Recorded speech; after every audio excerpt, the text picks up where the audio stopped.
Welcome to Study English, IELTS Preparation. I'm Margot Politis.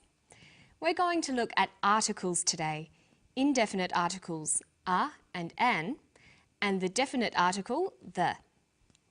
But first, let's meet an oceanographer. She's talking about using underwater devices to predict weather patterns.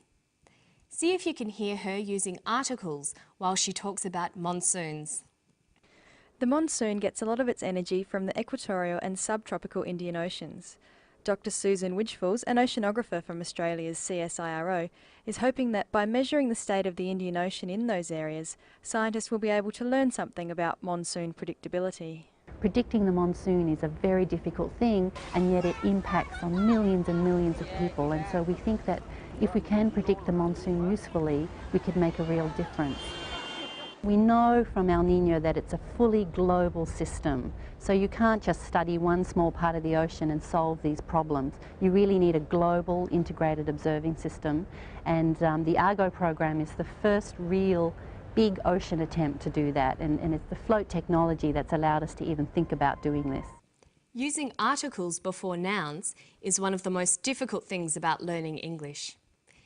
You can choose between indefinite articles, a and an, the definite article the, or no article at all. Let's start with the indefinite articles a and an.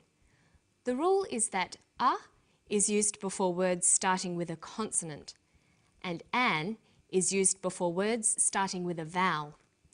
So we have a banana, but an apple. There are a couple of exceptions to the rule. Where the consonant H is not pronounced, we use an. So we say a happy man, but an honest man. The H is not pronounced, so honest sounds like it starts with a vowel. And where the vowel U is pronounced y, we use a. So we say an umbrella, but a user, because user sounds like it begins with a Y. A and an are only used with singular nouns. We use some with plural nouns. The indefinite articles a or an are used to refer to indefinite things, things that aren't specific. You use them when you're referring to any member of a group of things. The indefinite article does not refer to a particular thing, but one out of many possible things. If I say, I would like a banana, I just want any banana, it doesn't matter which one. Let's look at an example of indefinite articles from the clip. Predicting the monsoon is a very difficult thing, and yet it impacts on millions and millions of people, and so we think that if we can predict the monsoon usefully, we could make a real difference. She uses the indefinite article twice. She says, predicting the monsoon is a very difficult thing. There are many things that are difficult to do, and predicting the monsoon is just one of them. Secondly, she says we can make a real difference. There are many differences that can be made in the world, but she is just talking about one of them. So when do we use the definite article the or the? Well, we use it when we're referring to definite, specific things. We also use the when we're talking about one particular member of a group. Luckily, there is only one form of the word the, and it can refer to both singular and plural nouns. We say the banana and the bananas. There is a difference in pronunciation though. When the comes before a vowel sound, we say the apples. So the before vowel sounds and the before consonant sounds. Let's look at the clip again. Listen for the. You really need a global integrated observing system, and the Argo program is the first real big ocean attempt to do that, and it's the float technology that's allowed us to even think about doing this. She says the Argo program. She uses the because there is only one Argo program.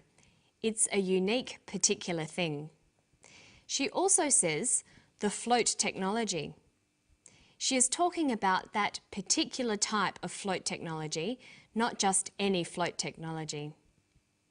There was a third the. She said, the first real big ocean attempt. We use the in front of first, second, and so on because they refer to something particular or unique. There can only be one first attempt. In the same way, we use the in front of superlatives, the best example, the biggest banana, and so on, because there can only be one best or biggest of anything. Okay, so that's the major difference between definite and indefinite articles. But there are other rules as well. We use a and an with countable nouns. That is, if the noun can be counted. I ate an apple. Apples can be counted. We use the with uncountable nouns, with things that you can't count. I swam in the water. Water cannot be counted. I drank the milk. Milk cannot be counted. We also use a with counting expressions like a bottle of, a cup of, a bit of. Listen to this. The monsoon gets a lot of its energy from the equatorial and subtropical Indian Ocean. She says the monsoon gets a lot of its energy. Look at the monsoon and the Indian Ocean. These are both examples of other rules for the. We can use the to describe generic nouns. A generic noun is a noun that describes a category or type of thing. It can often be the same as using a plural noun. So sometimes the monsoon means the same as monsoons. She's talking about monsoons in general. Predicting the monsoon is a very difficult thing, and yet it impacts on millions and millions of people, and so we think that if we can predict the monsoon usefully, we could make a real difference. We know from El Niño that it's a fully global system, so you can't just study one small part of the ocean and solve these problems. And here's another rule. We use the with oceans, seas, rivers, and deserts. We say the Indian Ocean, the Yangtze River, the Gobi Desert.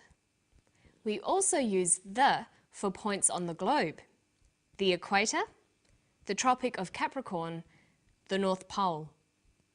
Choosing the right article can be very confusing, but if you follow the general rule that you use the definite article, to refer to a particular thing or things, and a and an, indefinite articles to refer to one of a number of things, you shouldn't go too wrong. Okay, so now we've seen how to use definite and indefinite articles. But sometimes we don't use articles at all before nouns. Let's look at when to use no article. We've already seen that you can leave the article out when talking about plural generic nouns. Monsoons are unpredictable. But this is true for other generic nouns too. Coffee is delicious. Happiness is hard to find. Balls are round. Okay, so let's look at some sentences. I would like a cake. I would like one cake, any cake. I would like the cake. I would like that particular cake. I like cakes. I like all cakes. Here, cakes with no article is generic. It refers to cakes in general, all cakes. Well, that's all for today. Don't forget to practice those articles, and I'll see you next time for Study English. Bye-bye.